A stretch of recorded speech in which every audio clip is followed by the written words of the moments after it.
കേരളത്തിൻ്റെ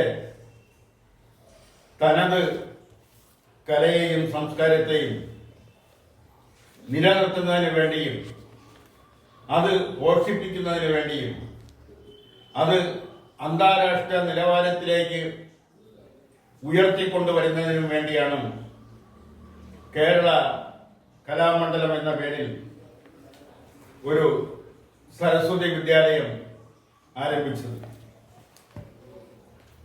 അതിന് അന്ന് മുൻകൈയെടുത്തത് ആ കലാമണ്ഡലം സ്ഥാപിക്കുന്നതിൽ സ്ഥാപകപരമായി നേതൃത്വം വഹിച്ചത് മഹാകവി വള്ളത്തോളാണ്. വള്ളത്തോളും കൂട്ടരും വീടാന്തോറും ഇറങ്ങിക്കയറി പിരിവെടുത്ത് നാണയത്തുട്ടുകളും അതുപോലെ ചെറിയ തുകകളും പിരിവെടുത്ത് ആണ് അത് സ്ഥാപിച്ചത്. അതിനുശേഷം കേരളത്തിന് പുറത്ത് മറ്റ് സംസ്ഥാനങ്ങളിലെല്ലാം സഞ്ചരിച്ച് പൊതു സത്രങ്ങളിൽ അന്തിയുറങ്ങിയും മറ്റും ഒക്കെയാണ് അതിന് പണം സമാഹരിച്ചത്.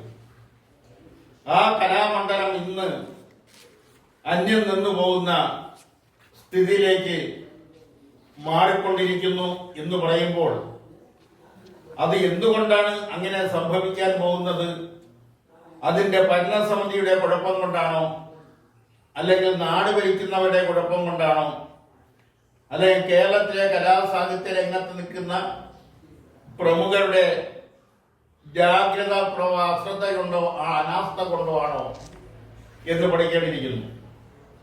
എന്തായാലും കലാമണ്ഡലത്തിൽ സ്ഥിരം ജീവനക്കാരെന്ന് പറയുന്നത് 70 പേരേ ഉള്ളൂ. ശേഷിക്കുന്ന 134 ജീവനക്കാർ താൽക്കാലിക ജീവനക്കാരാണ്. അവരെ പിരിച്ചുവിടാൻ പോകുന്നതായിട്ടാണ് പുറത്തു വരുന്ന റിപ്പോർട്ടുകൾ. ഈ ഡിസംബർ കഴിയുമ്പോൾ ഈ 134 ജീവനക്കാർ, അധ്യാപകർ അടക്കമുള്ളവർ കലാമണ്ഡലത്തിന് പുറത്തു പോകേണ്ടി വരുമെന്നാണ് കിട്ടുന്ന റിപ്പോർട്ടുകൾ, അറിവുകൾ വെച്ച് നോക്കുമ്പോൾ സൂചിപ്പിക്കുന്നത്. എന്തുകൊണ്ടാണ് ഇങ്ങനെ സംഭവിക്കാനുണ്ടായ കാരണം? സർക്കാർ കൊടുത്തുകൊണ്ടിരുന്ന ഗ്രാന്റ്, ആ ഗ്രാന്റ് പെട്ടെന്ന് നിർത്തലാക്കാൻ പോകുന്നു. അത് കലാമണ്ഡലം പ്രവർത്തിക്കുമെന്നതിന് ആവശ്യമായ ഫണ്ട് അത് സ്വയം കണ്ടെത്തണമെന്നാണ് സർക്കാരിന്റെ തീരുമാനം. ആ തീരുമാനത്തിന്റെ പിന്നിൽ കലാബോധമില്ലാത്ത, അല്ലെങ്കിൽ കേരളത്തിന്റെ തനത് സംസ്കാരം നിലനിർത്തണമെന്ന് ആഗ്രഹമില്ലാത്തവരാണോ എന്നെല്ലാം സംശയിക്കേണ്ടിയിരിക്കുന്നു. ഒരു വർഷം കലാമണ്ഡലം നിലനിർത്തിക്കൊണ്ടു പോകുന്നതിന് ശമ്പള ഇനത്തിൽ 12 കോടി രൂപ വേണം. അവിടെ നിന്ന് കിട്ടുന്ന വരുമാനം എന്ന് പറയുന്നത് 75 ലക്ഷത്തിന് താഴെ മാത്രമാണ്. ബാക്കി തുക കുട്ടികളിൽ, ബാക്കി തുക സർക്കാരിൽ നിന്ന് ലഭിക്കുന്ന ഗ്രാന്റ് തുകയും മറ്റു സംഭാവനകളും കൊണ്ടാണ് നിലനിർത്തിക്കൊണ്ടുപോകുന്നത്. അതാണ് ഇപ്പോൾ സർക്കാരിന്റെ ഭാഗത്തു നിന്നുകൊണ്ട് കിട്ടിക്കൊണ്ടിരുന്ന ഗ്രാന്റ് തുകകൾ നിർത്തലാക്കാൻ പോകുന്നത്. അതിന്റെ ഫലമായി കലാമണ്ഡലം കൂട്ടേണ്ടി വരുമെന്നാണ് ചുരുക്കി പറഞ്ഞാൽ അതിന്റെ അർത്ഥം. കേരളത്തിന്റെ തനത് സംസ്കാരം, തനത് പരമ്പരാഗതമായ കലകള് അത് പരിപാലിക്കുന്നതിനും അത് ഉയർത്തി കൊണ്ടുവരുന്നതിനും അന്തർദേശ തലത്തിൽ അതിന് മാനങ്ങൾ സൃഷ്ടിക്കുന്നതിനും വേണ്ടിയാണ് കലാമണ്ഡലം പ്രവർത്തിക്കുന്നത് എന്ന കാര്യത്തിൽ സംശയം വേണ്ട. വിനോദസഞ്ചാരികളെ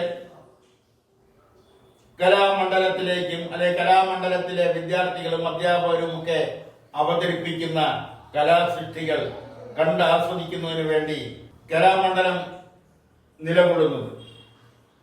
അതിൻ്റെ പ്രവർത്തനമാണ് നിലയ്ക്കാൻ പോകുന്ന നിലയിലേക്ക് മാറിക്കൊണ്ടിരിക്കുന്നത്.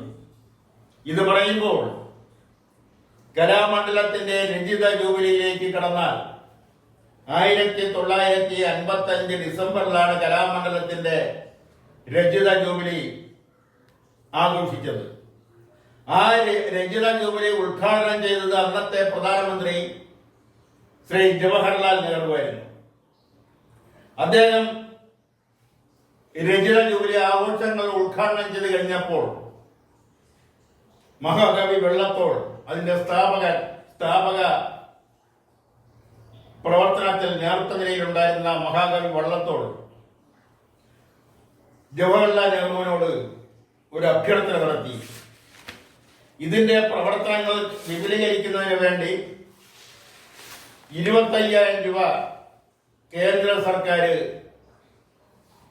സംഭാവന ഗ്രാൻഡായോ മറ്റേതെങ്കിലും വകുപ്പിൽ ഉൾപ്പെടുത്തി തരണമെന്നായിരുന്നു മഹാകവി വള്ളത്തോളിന്റെ അഭ്യർത്ഥന. ജവഹർലാൽ നെഹ്റു ചെയ്തതാവട്ടെ 25,000 രൂപ ആവശ്യപ്പെട്ടെടുത്ത് അദ്ദേഹം കൊടുത്തത് 1,00,000 രൂപയാണ്. അന്നത്തെ 1955 കാലഘട്ടത്തിലെ 1,00,000 രൂപയാണെന്ന് ഓർക്കണം. അപ്പൊ അത്രയും കലാമണ്ഡലത്തെ കുറിച്ച് ഒരുപക്ഷെ കേരളത്തിലെ പ്രമുഖരെക്കാൾ വളരെയധികം ദീർഘവീക്ഷണമുള്ള ഭരണാധികാരിയായ ജവഹർലാൽ നെഹ്റുവിന് അതിന്റെ മൂല്യത്തെക്കുറിച്ച്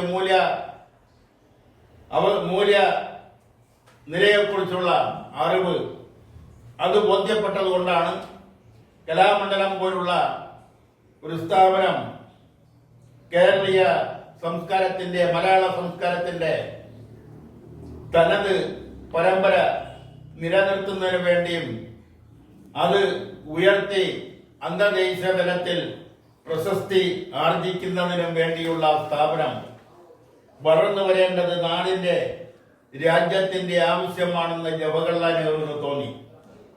ആ തോന്നൽ അല്ലെങ്കിൽ ജവഹർലാൽ നെഹ്റുവിനുണ്ടായിരുന്ന ദീർഘവീക്ഷണം ഇന്നത്തെ ഭരണാധികാരികൾക്ക് ഉണ്ടാവണമെന്ന് നിർബന്ധം പിടിക്കുന്നില്ല.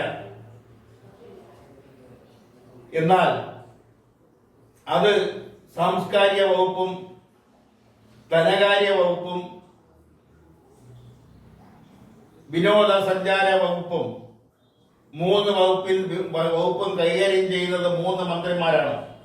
സാംസ്കാരിക വകുപ്പ് മന്ത്രി സജി ചെറിയാനും, ധനകാര്യ വകുപ്പ് മന്ത്രി KN ബാലഗോപാലും, വിനോദ സഞ്ചാര ടൂറിസം വകുപ്പ് മന്ത്രി മുഹമ്മദ് റിയാസ്.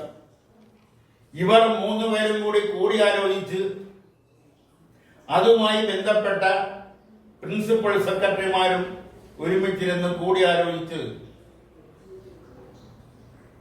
കലാമണ്ഡലത്തിന്റെ നിലനിർത്തുന്നതിന് വേണ്ടി വരുന്ന ചെലവ് കണക്കാക്കുകയും ആ ചെലവ് ഈ 3 വകുപ്പും കൂടി ചേർന്ന് വഹിച്ചുകൊണ്ട് കലാമണ്ഡലം നിലനിർത്തണമെന്നും ആ കലാമണ്ഡലം മലയാള സംസ്കാരത്തിന്റെ, കേരളീയ സംസ്കാരത്തിന്റെ ഭാഗമാണെന്നും തനത് സംസ്കാരത്തിന്റെ ഭാഗമാണെന്നും അത് അന്യം നിന്ന് പോവാൻ പാടില്ല എന്ന ആർജവ ബുദ്ധിയോടെ കലാമണ്ഡലം നിലനിർത്തുന്നതിന് വേണ്ടി കലാമണ്ഡലത്തിന് ലഭിച്ചുകൊണ്ടിരുന്ന ഗ്രാന്റ് നിർത്തലാക്കാതെ ആ ഗ്രാന്റ് വർദ്ധിപ്പിക്കാൻ കഴിയുമെങ്കിൽ വർദ്ധിപ്പിച്ചുകൊണ്ട് അതിന് വേണ്ടുന്ന നടപടികൾ, ആ കലാമണ്ഡലം നിലനിർത്തുന്നതിന് വേണ്ടുന്ന നടപടികൾ സ്വീകരിക്കണമെന്നാണ് ഈ അവസരത്തിൽ സർക്കാരിനോടും പ്രത്യേകിച്ച് സാംസ്കാരിക വകുപ്പിനോടും അതോടൊപ്പം തന്നെ ധനകാര്യ വകുപ്പിനോടും വിനോദ സഞ്ചാര വകുപ്പിനോടും കേരള അഭ്യർത്ഥിക്കാനുള്ളത്, ആവശ്യപ്പെടാനുള്ളത്. നന്ദി, നമസ്കാരം.